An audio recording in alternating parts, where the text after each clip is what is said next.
Welcome back to the land of hot weather, cicadas, birds, and no breeze. So I did say I was going to get the March back in the shed here, so done that. Just up on axle stands again. This is why I built a new splitter, of course, because it's gotta have somewhere to hold your drinks when it's hot. The wheel that you see under the front there, wheel and tyre, that's a good one. That's not damaged, and that's there. So if it falls off the axle stands, it can only fall that far, right? So the front structure in the car will actually hold its weight. So that's a good backup. Those are off the Gloria. Ignore those. Those three there, unfortunately, one of them being a brand spanking new wheel too, they're all bent. So if you've watched the videos from Leadfoot, I think it was the second run, bit of a straight line towards the finish line there rather than going around the ripple strip, that really nasty ripple strips, huge big bang when the car went over there, and you might pick up on it, there was some vibration in the car immediately after that. 3 bent wheels. Never mind, it happens, you know. If I was driving the car, it possibly would have been in hay bales instead, so no complaints there. Everything else is good. Look, I've had it up and I actually gave it a wash. This is why the brake rotors are looking a bit rusty. Everything's sweet. I can't see anything else. There's a bunch of scratches and stuff underneath the car. Those same panels that I munted on the skid pan, and I was saying there's no point in getting carried away with it. So good reason for that. There's a couple of fresh scratches and dings on them. You guys don't need to see them, but they're there, you know, so I'll tidy them up later on. There's some scratchy there, but it's good that those panels are aluminium, as I said earlier on. So you know, if they're carbon fibre, that's a lot of money damaged there, a lot harder to repair. Aluminium, you just give them a smack with a hammer, and when it gets bad enough, hey, you just fold up another one. It's $12.50 worth of aluminium to make that panel, and it might take me an hour if I'm working slowly. So we might have to go to action cam. I'll show you what I'm doing in the back of the car underneath. I've taken the sump off. It's quite easy to do, and I do it just as a precautionary measure so I can have a good look around the bottom of the sump and see what's happening, see whether there's any bits of metal and stuff there. It's easier to do that than to turn up the racetrack and throw a conrod outside of the block because your bearings are failing and you haven't noticed. So let's chuck action cam on, and we'll put the sump back on. While I was at it, I took this off again. I still haven't done anything about the fake carbon fibre wrap. I probably should do it. It doesn't look the best, but it's not that bad. A couple of little scratches, bit of patina, bit of history. I took a section out of the wrap here, so you get close enough you'll see that. It's actually overlaps there and it overlaps there, but that's okay. A couple of feet away you can't see it. And I just gave this a bit more of a panel beating.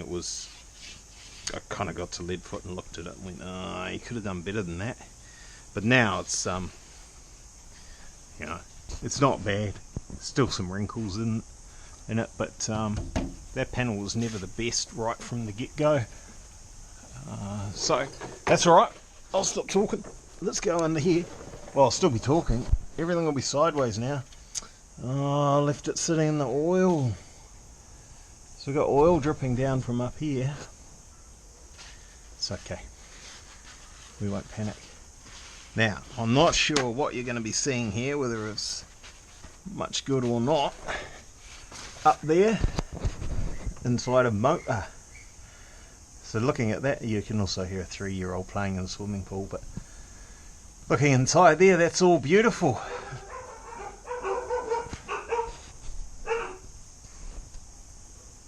So under here, you can, just there, we've got the sump, taking that off. This is actually,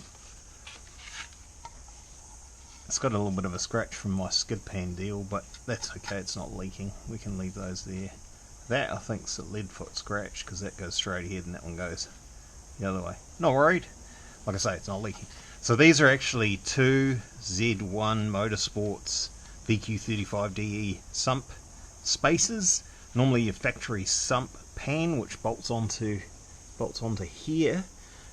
You put that spacer in between, shift the sump pan down, give you more capacity. In this car, I want to be turbo ports. turbo oil drain ports.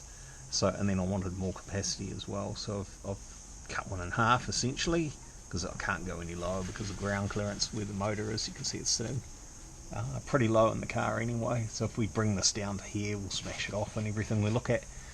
So had a look inside there as best as I can do without taking things apart. It's all looking mint, beautiful, clean, lovely, no dramas. So little bit of the old brake clean up the surface just like that. It'll do. Make sure there's no cockroaches or leaves or anything. You shouldn't really operate on the garage floor, but hey, most of you guys watching, you'll be operating from garage floors at home, so that's how it is. You don't always get to use the hoist, not when you've got a 69 Gloria sitting on there. Speaking of which, we've there's a diff assembly to test fit in that, so it might be a trip to Tauranga tomorrow. Pick that up, bring it back here, see if it fits properly, and then unfortunately I'll have to get it back to Tauranga again somehow. You don't want to use couriers because they'll lose it. Yes, I have that little faith in our couriers in New Zealand. So you only need, how much is heaps? All the way around like that.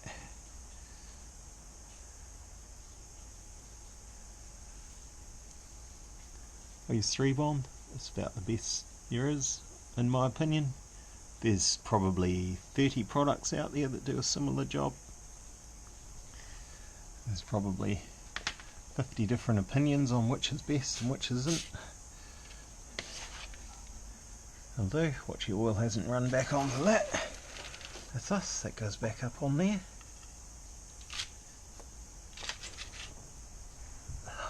Don't move it around too much. I think I just overcooked that as far as shifting it around too much.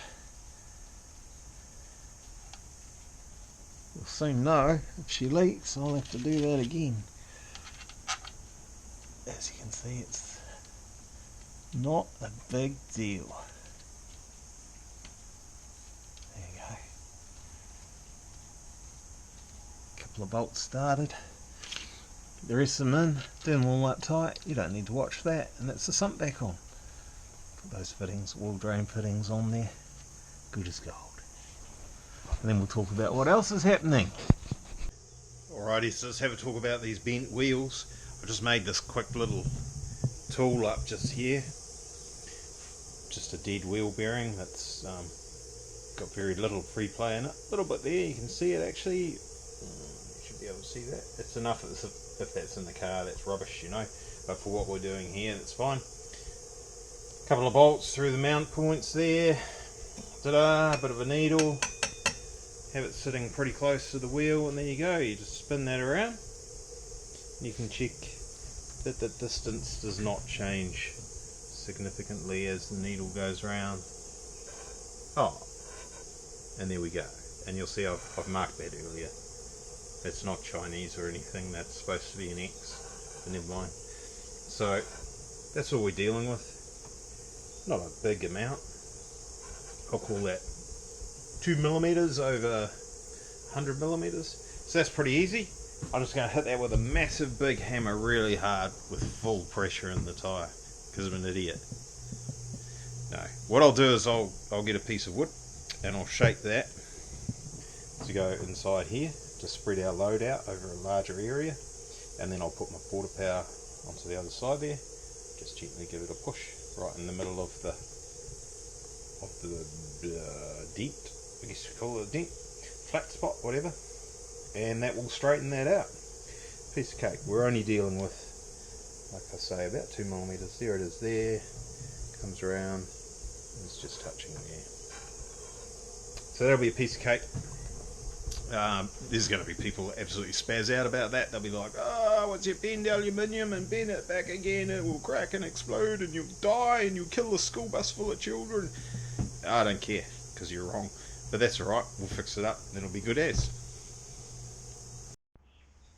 So here's our magic block of wood. It's been put to the test for many other uses over the years, so we know that's a good piece of wood, so that's good to use. And then nice big foot on the porta power ram to spread the load out over the wood as far as possible. It's practical. And a rubber foot on the other end. Put that in there where it's nice and strong, so the shape of the rim and everything. Rubber piece on the other side, and that's that. Now there's an amazing amount of flex in an aluminium wheel, and people will think I'm being crazy. Put that over there, give you an indication of how far you've moved. Make sure it's not getting dragged by the ram. We only want to move the wheel about 2mm in the end. That's as far out as we were. Yeah, she's going.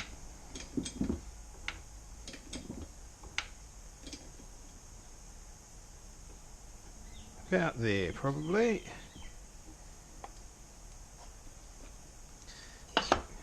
It all came back quite a long way.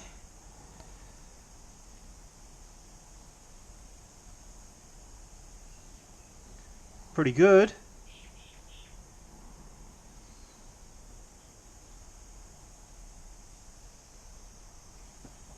Might be a little bit more there.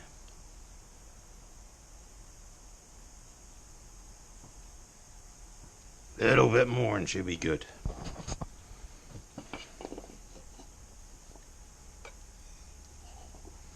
Go slightly over that direction from where we were.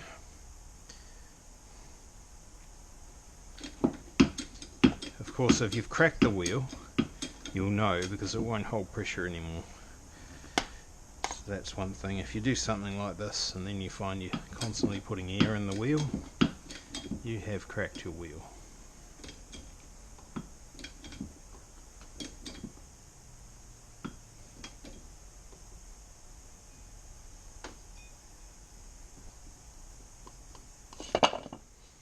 See, if they were made out of material that was too brittle, they would just smash every time you had a bump on the road.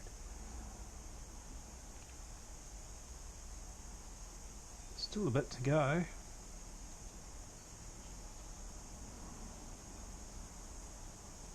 We can bend this over a bit.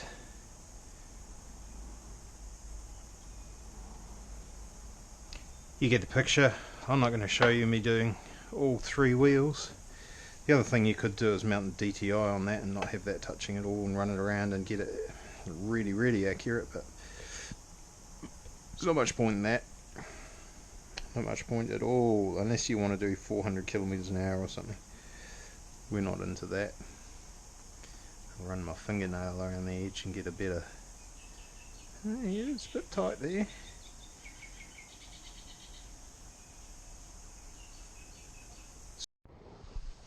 Right, so pretty much done with this one. It's not a Bugatti, we're not going to do 300 or 400 and something k's an hour. You can just hear that touches just a couple of spots. Interesting, there's one way out here, way away from where we were originally.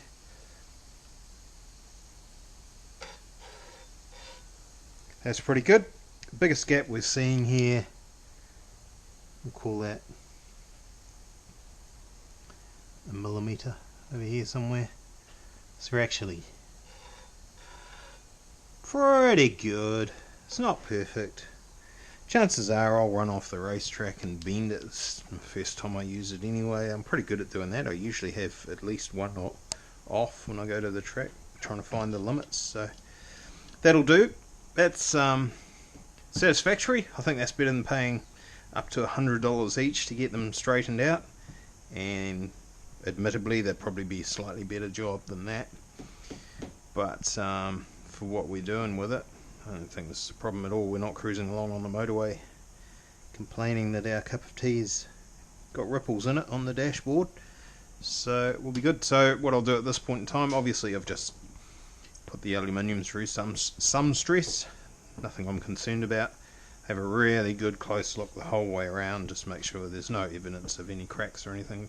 I'm not going to take the paint off it and crack test it, that's just getting too carried away for what we've done. It'd be a different story if we'd moved the wheel an inch or so.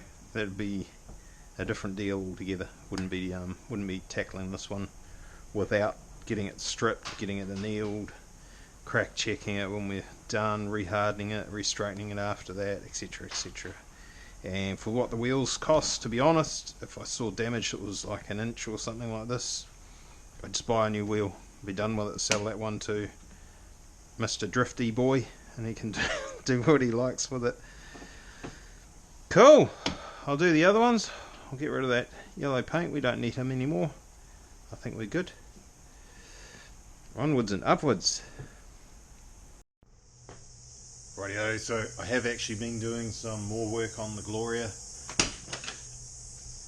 Ta-da! We've actually got seats, and they're not just sitting there. That's actually bolted into the car. So is the other one. So that's good progress. And sitting inside here is the handbrake. So I've just got to establish exactly what I'm doing with that. It's not going to sit right there like that. That'd be dumb. That makes things, all sorts of things, dumb and hard to do, etc. So that probably needs to come down a few millimeters from where it is. So a bit of a notch out of the top of the tunnel. Leave this piece the way it is, sort it out so that once that's all bolted in, there's a piece of trim that'll line up with this and run across the top and match up with the gear lever and run through to the bottom of the dash, which we want to get repaired. So we need to have a look into that. Most of the sound dampening's removed from the floor. I'm going to have to figure out the best way to remove what's left of paint and sound dampener and all that's in there. Deal with that, make it all pretty, because definitely not at the moment. We want it to last. Don't want any issues with the floor rusting out from the inside out. Bang! So wheels are all done, they're all back on the car. Tighten up the wheel nuts. I'll run it up and just double check that everything runs true now that it's on the car. Other than the panels, most of them are lying on the floor underneath the car actually. Other than the panels that are needing a bit of repair work from all their ding-donging on various different things. It's almost ready for Taupo, which is end of March, so heaps of time. Buzzing. There's a repair to do there, which I never bothered with after my little incident on the skid pan. There's a repair to do up here. You can see where that bolt hole is, and there's a big dent just behind it. So I need to deal with that. A couple other things like that. That's all. I might actually be going for a drive to Tauranga today to go and get that differential that fits in the Gloria. Give it a test fit, figure out where the top mounts are going to go. And deal with that. So that'll be a nice day for it. Oh, there's those bloody dogs again. Those are our dogs that make all that noise. So there we go. Alright, that's probably enough for this video, I reckon. And we'll carry on with some things. Hopefully, let's show you the diff going in for a test fit and all that, so carry on in the next one. Right.